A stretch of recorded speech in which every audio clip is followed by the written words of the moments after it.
Majo John Madden in the harbor section of Veracruz. Something like 6 in the morning, I'm not quite sure when. I wanted to spend a few seconds together just listening to the waves in the harbor. It's so soothing.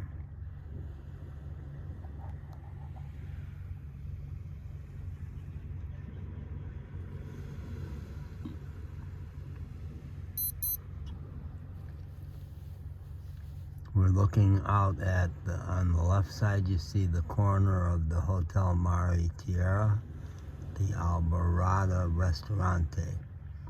Straight ahead of us is the harbor and the naval pier. Those three little white lights in the corner, that's the guard station where during the day it's open, you can walk out there, they may check your bag. It's a naval base out there in a museum. But there's a little guard shack where there's almost always an armed naval cop and a civilian or maybe a government employee that runs the little house there. In my first year on the road, I used to have kind of annoying tendency of saying that a day had been the best day of my entire life. I pretty much gave up on doing that because most all my days are magical and some more so than others. But yesterday was so quintessentially magical that I just want to flag it. It started at about 6 in the morning. I was sitting where I am now in the back seat of the van. And just about this time, I heard singing out on the pier out here. And it was so lovely that I had to get dressed and get shoes on and go out and see what it was and hear it closer. Turned out to be two magical singers from San Luis Potosi. It's a city several hours from here in central Mexico. And they are not professionals, but very avid singers who participate in some kind of a network of people who do singing, I think probably mostly traditional Mexican songs. A woman who I think her name was L.A. or Alicia, and the man was Hector, and one of their friends, Juanita, who sang also, but not performing with them.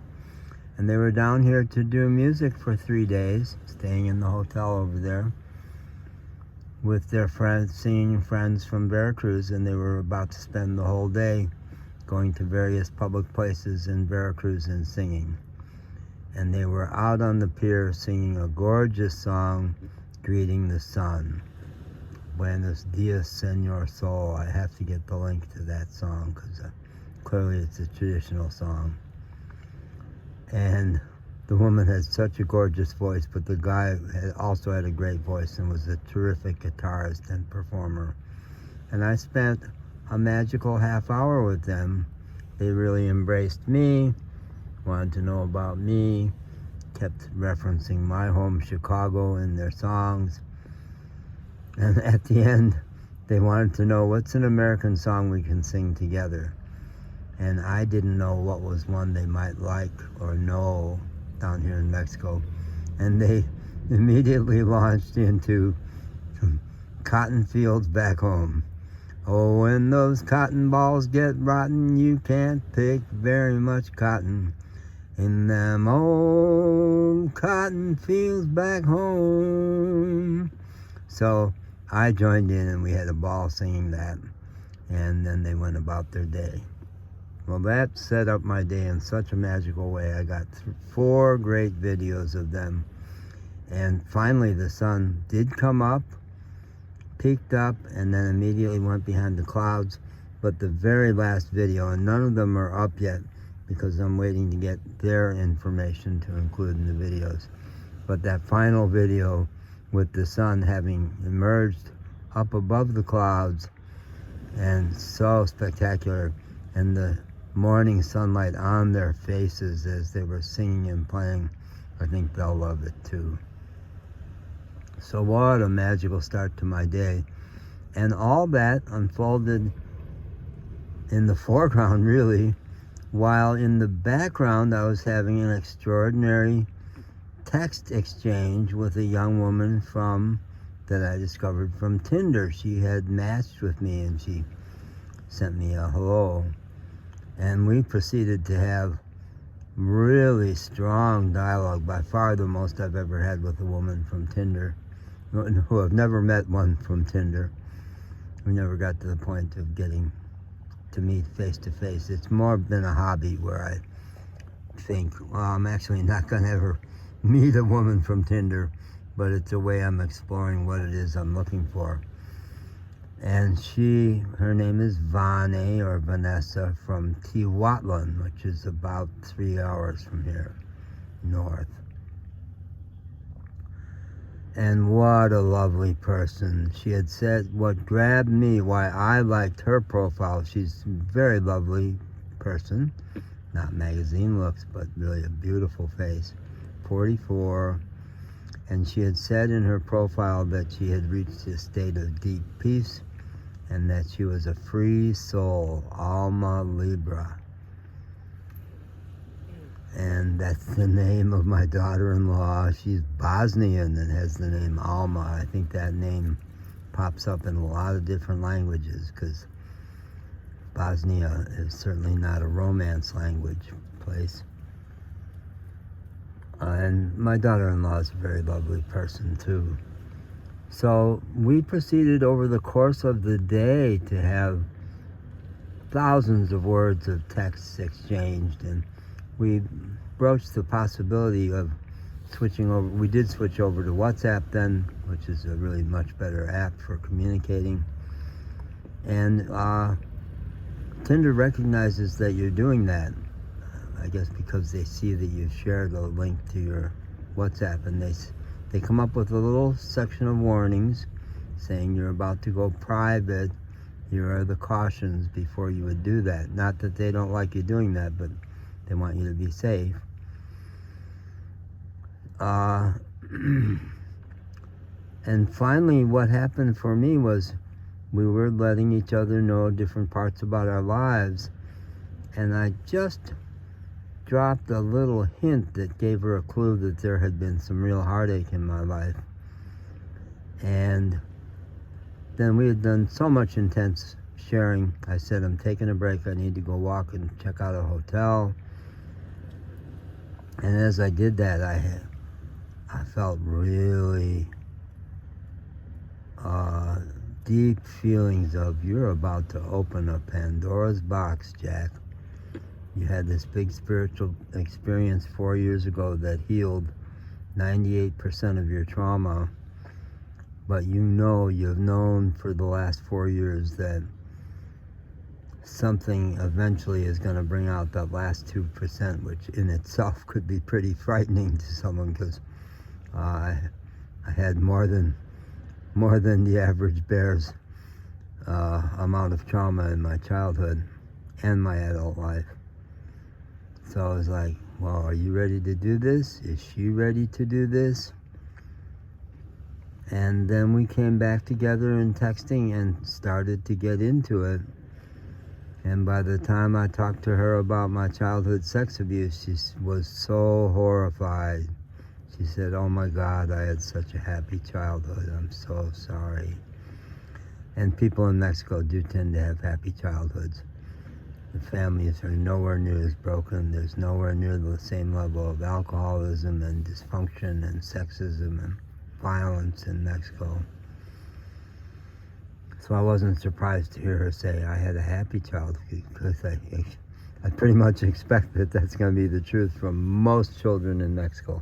I've encountered one guy who clearly had a fractured childhood, and it showed, but he was a rare exception. So what a powerful day. And she did get a little scared from what was coming out, and I said, the stuff I just wrote and was prepared to share with you is even scarier than that last part. Do you really want to hear it? And she said, no, I actually am not ready to hear what horrifying things people can do to each other. So we called it there, and I did a whole little celebration dance with her of, you've been so heroic, and I am so grateful to you. And I just went through a pretty deep healing, because as I was texting, I was also releasing some incredibly strong pain and crying quite deeply. So it all left me limp as a noodle, weak. I slept for a couple hours, and then my dear friends Roxana and Iker's Jr., 5-year-old family I've adopted from this exact spot. I met them here several weeks ago when they were fishing at night. They have a little house, but they just a couple blocks from here that I haven't seen. Which they obviously sleep during the day, and he's a fisherman, and they roam at night, and they're a lovely, very tight family. And little Iker is my adopted nieto grandson. And so we spent a beautiful time from when they knocked on the van. I was so deeply asleep. I went, oh God, it's just cops, because I did get finally shaken down by a cop in downtown Veracruz who wanted a bribe for me parking where I was, which was a pretty offensive experience and left me quite angry. I didn't give him any money, and he finally gave up on trying and said, okay, you stay here. So I was shaken and disturbed because I had been so deeply asleep, but then I had a beautiful time with them, which ended with Roxana giving me a facial massage. And she and her husband described how it had been taught. She had gone to her grandmother, her abuela, and said, I have this new friend John from the States, and I think he's carrying some real pain in his head. What could I do? How should I touch him? And she did all this tapping and rubbing of my head and face and neck.